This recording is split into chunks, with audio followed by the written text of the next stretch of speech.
of the 5 candidates on Trump's shortlist, I believe, politically speaking, Marco Rubio would be the smartest pick.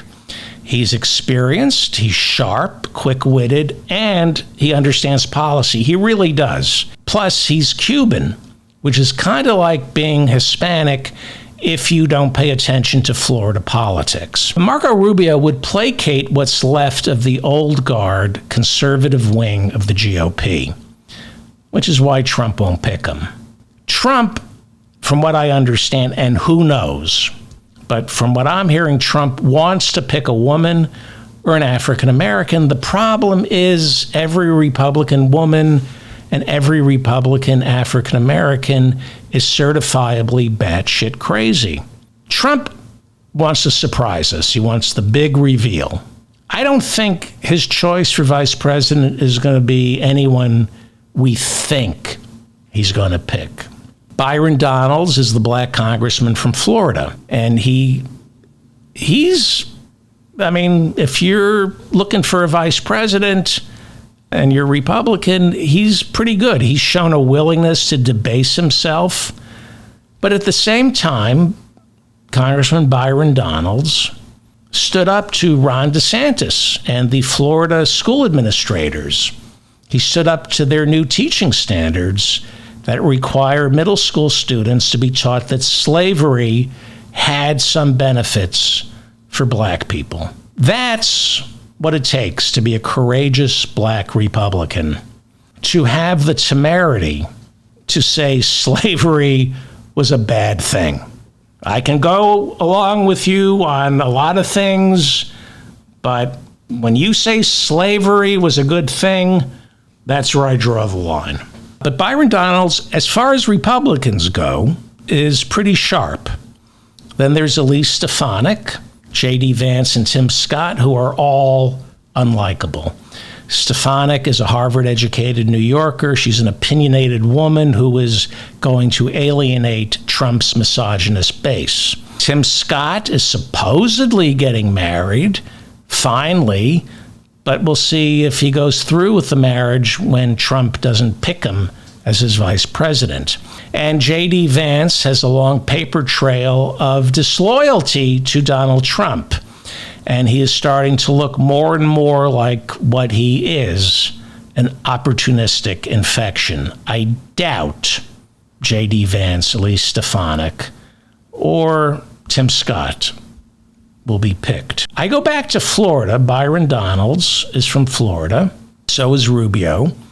And Florida is in play because of abortion. Abortion's on the ballot.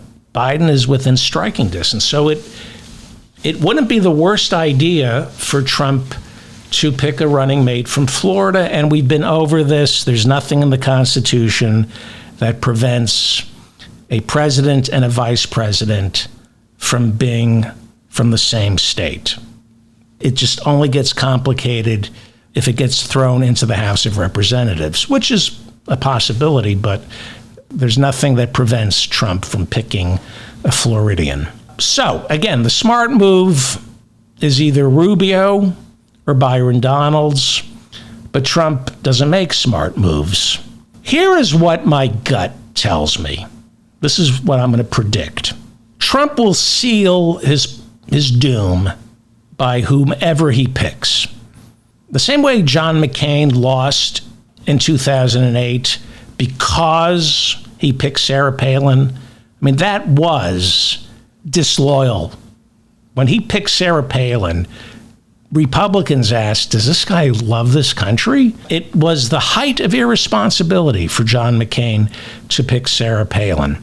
And I think Trump is going to pick someone like Sarah Palin, who won't upstage him, someone who will do what they're told, and when time comes, they'll put the noose around their own neck without hiding in the bowels of the Capitol the way Mike Pence did. I don't know who he's going to pick. Again, Rubio is the smartest move if you're trying to win an election and appear responsible. But I don't know who it will be. But it will be someone horrible. Way worse than Mike Pence, if such a thing is possible. I'm going to guess. I think he's going to pick a retired general who nobody knows anything about. A retired military guy or woman with absolutely zero paper trail. Someone who would be respected by both parties. That's my guess. He's not going to pick a professional politician. He's not going to pick anybody from corporate America. I am going to predict he's going to choose a low-profile but well-respected member of the armed forces. That's what I predict.